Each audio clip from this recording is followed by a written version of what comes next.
जीवन बगिया ऐसी उलझी, फूलोगे कम कांटे ज्यादा, सिमटा जीवन डूबी सांसें, आना है तो अब भी आजा।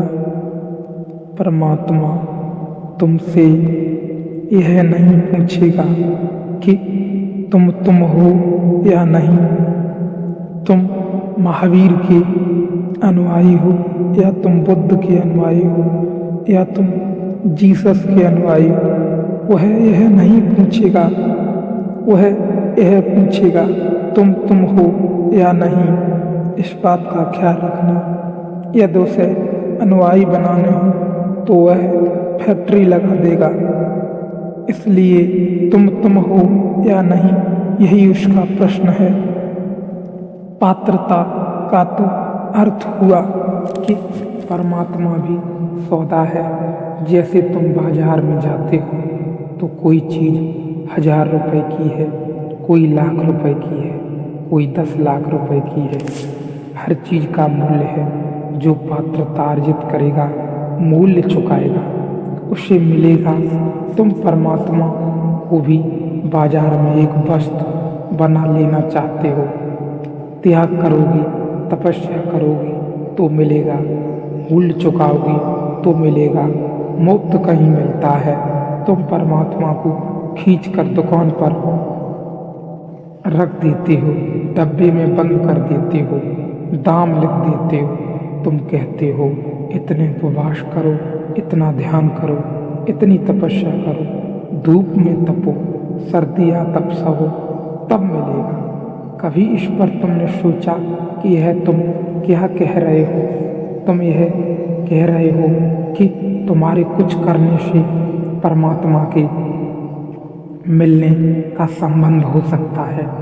तुम जो करोगे वह तुम्हारे ही किया होगा। तुम्हारा किया तुमसे बड़ा नहीं हो सकता। तुम्हारी तपस्या तुम्हारी ही होगी। तुम जैसी ही दीन, तुम जैसी ही मलिन, तुम्हारी तपस्या तुमसे बड़ी नहीं हो सकती। और तपस्या से जो मिलेगा उसकी भी सीमा होगी, क्योंकि सीमित से सीमित ही मिल सकता है, असीम नहीं। तपस्या से जो मिलेगा वो है तुम्हारे ही मन की कोई धारणा होगी, परमात्मा नहीं। अष्टावक्र कह रहे हैं परमात्मा तो है ही, वही तुम्हारे भीतर धड़क रहा है, वही तुम्हारे भीतर श्वास ले रहा है, वही जन्मा है, वही विदा होगा, वही अनंत काल से अनंत अनंत रूपों में प्रकट हो रहा है। कहीं वृक्ष है, कहीं पक्षी है, कहीं मनुष्य है, परमात्मा है। उसके अतिरिक्त कुछ भी नहीं है।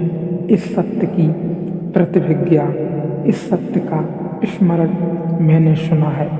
एक सम्राट अपने बेटे से नाराज हो गया, उसे देश निकाला दे दिया। सम्राट का बेटा था, कुछ और तो करना जानता नहीं था, क्योंकि सम्राट के बेटे ने कभी कुछ किया ही न था। भीख ही मांग सकता था। जब कोई सम्राट न रह जाए तो भिखमंगे के सिवाय और कोई उपाय नहीं बचता। भीख मांगने लगा। 20 वर्ष बीत गए, भूल ही गया। अब 20 वर्ष कोई भीख मांगी तो याद रखना कि मैं सम्राट हूँ। असंभव है, कष्टपूर्ण होगा, भीख मांगने में कठिनाई पड़ेगी। यही उचित है कि भूल ही जाओ, वह कल ही गया था।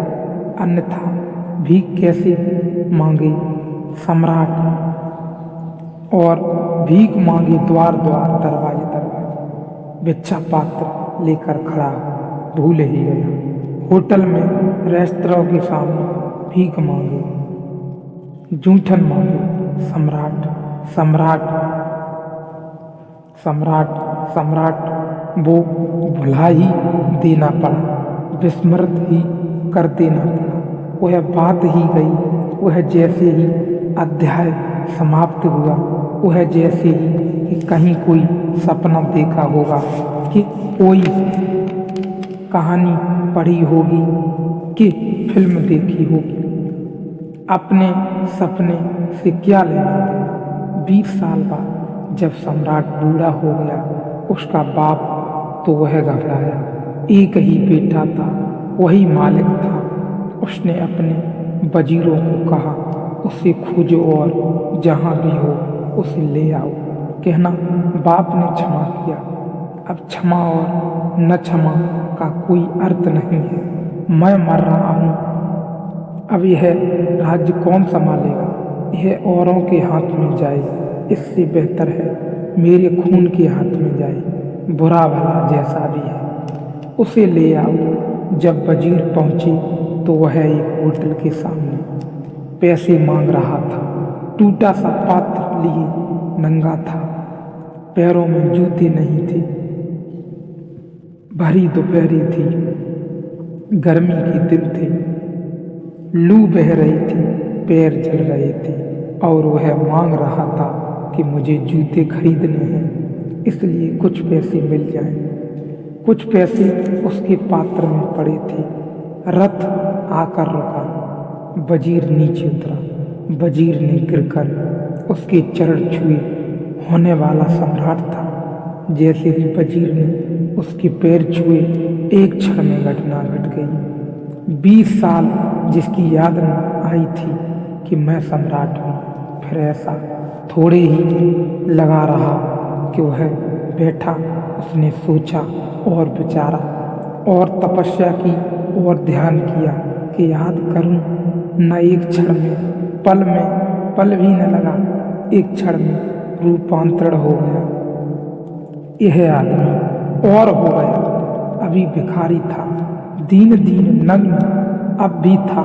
अब भी पैर में जूते न थे, लेकिन हाथ से उसका पात्र उसने फेंक दिया और वजीरों ने कहा कि जाओ और मेरे स्नान की व्यवस्था करो।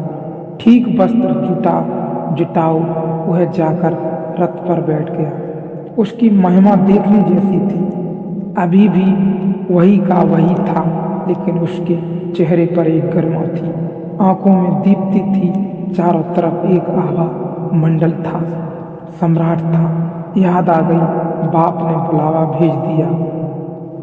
ठीक है, ऐसा ही है। अष्टावक्र जब कहते हैं कि अभी और यही, तो वे यही कहते हैं कि कितने चलो, 20 साल नहीं, 20 जन्म नहीं, देश निकाले पर रहे, भीख मांगी, बहुत भूल गए, बिल्कुल याद हो,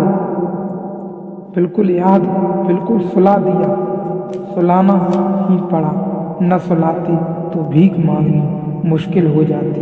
द्वार दरवाजे बिच्छा पात्र लेकर घूमे। अष्टावक्र यह कह रहे हैं, आ गया बुलावा, जागो भिखमंगे तुम नहीं हो, तुम सम्राट के बेटे हो। जागो, आ गया बुलावा, तुम भिखमंगे नहीं हो, तुम सम्राट के बेटे हो। यह बात बहुत ही आनंददायक है कि तुम सम्राट के बेटे हो। किससे भीख मांग रहे हो? किसके सामने पात्र खड़े हो? तुम सम्राट के बेटे हो। बुलावा आ गया, जागो और आनंद में डूबो।